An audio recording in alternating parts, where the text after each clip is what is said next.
Preuve de rédaction que l'on trouve à l'intérieur du concours, comme son nom l'indique, je viens d'employer le terme rédaction, correspond véritablement à l'énoncé officiel que l'on trouve à l'intérieur du journal officiel. Le gouvernement français donc a publié au mois de juin 2018 les règles, c'est-à-dire l'objet de cette épreuve.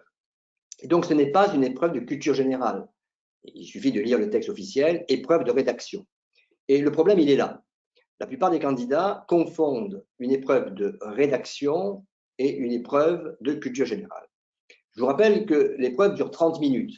Vous avez, dans la plupart des cas, un texte et deux questions. Comment voulez-vous, en 15 minutes, puisque deux questions, ça fait 2 fois 15 minutes, démontrer quelque chose? Je veux dire par là qu'il ne s'agit pas de démontrer, puisqu'en 15 minutes, c'est impossible.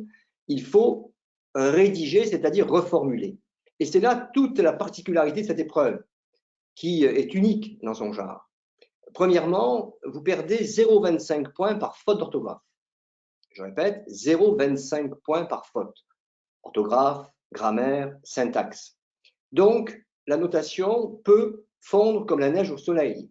Si vous faites 10, 12, 13 fautes, vous allez vous retrouver immédiatement avec un malus, moins 2, moins 3, moins 4. Moins 3 sur 10, évidemment, vous avez compris que c'est avant tout une dictée. Donc, cette épreuve est une épreuve de rédaction, donc le nombre de points selon les concours est plafonné à moins 3 ou moins 5. Donc, il s'agit véritablement de reformuler. Donc, bien évidemment, si vous tombez, comme c'est le cas du concours Rhône-Alpes, il y a 2-3 ans, sur un sujet concernant l'alimentation, n'est-ce pas? Et on vous demande de répondre à la question « Que pensez-vous du point de vue de l'auteur ?» Sous-entendu, l'auteur souligne qu'aujourd'hui, les consommateurs sont de plus en plus exigeants. Ils veulent savoir ce qu'ils consomment. Vous voyez, c'est une idée qui est assez partagée. Et donc, en admettant que la thèse de l'auteur consiste à démontrer que les consommateurs aujourd'hui sont donc exigeants, vous pouvez bien évidemment faire référence au Nutri-Score, A, B, C, D, E, la barrette rouge, jaune, verte, ce qu'on appelle le Nutri-Score. Vous pouvez faire référence à Yuka, l'application. Donc, est-ce que le fait de connaître le Nutri-Score, est-ce qu'on peut qualifier ça de culture générale? Je dirais que c'est plutôt de l'ouverture sur le monde. Soit vous vous intéressez à ce qui se passe donc à l'intérieur des magazines, des journaux télévisés, et il s'agit du Nutri-Score ou du Yuka, vous avez de nombreux reportages qui portent sur ces deux sujets. Donc, ce que je veux dire, c'est qu'à partir du moment où vous tombez sur la question « Que pensez-vous du point de vue de l'auteur ?», le « Que pensez-vous ?», cette expression signifie commenter. Et donc, et c'est, je dirais, le verbe clé à l'intérieur du concours infirmier, puisque 8 fois sur 10, à peu près, donc 8 fois sur 10, vous serez confronté à la question « Commenter tel passage » ou « Commenter le point de vue de l'auteur ». Et là, il est d'une importance capitale de véritablement comprendre le sens profond du verbe commenter. Commenter signifie compléter. Donc, ça signifie qu'il faut importer dans le texte, c'est-à-dire des données qui n'y sont pas, exemple Nutri-Score, pour attester, c'est-à-dire que l'auteur a raison, ou nuancer le point de vue de l'auteur.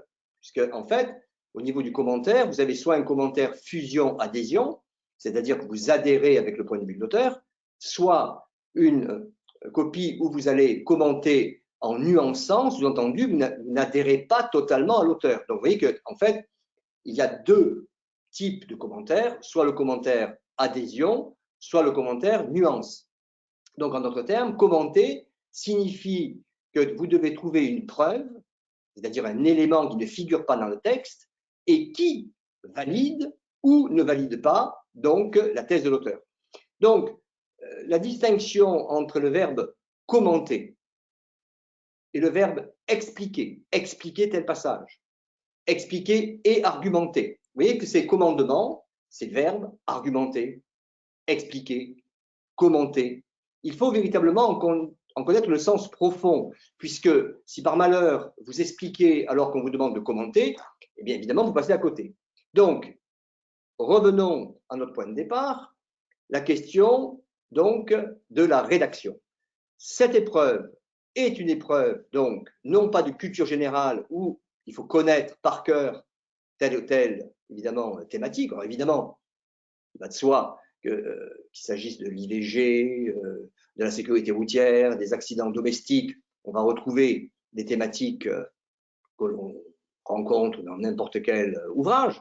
Mais ce que je veux dire, c'est que c'est avant tout et surtout une épreuve de bon sens et surtout une épreuve de méthodologie, c'est-à-dire comprendre l'objectif de chaque commandement, de chaque question, commenter, expliquer, argumenter, résumer. Ces 4 verbes correspondent à 4 questions différentes et donc nous allons voir évidemment dans le détail le sens profond de ces différentes questions et surtout faire le point sur la question qui tombe le plus fréquemment, à savoir donner les idées principales, puisque la question donner les idées principales tombe 8 fois sur 10 et la plupart des candidats confondent cette question, les idées principales, avec la question du résumé.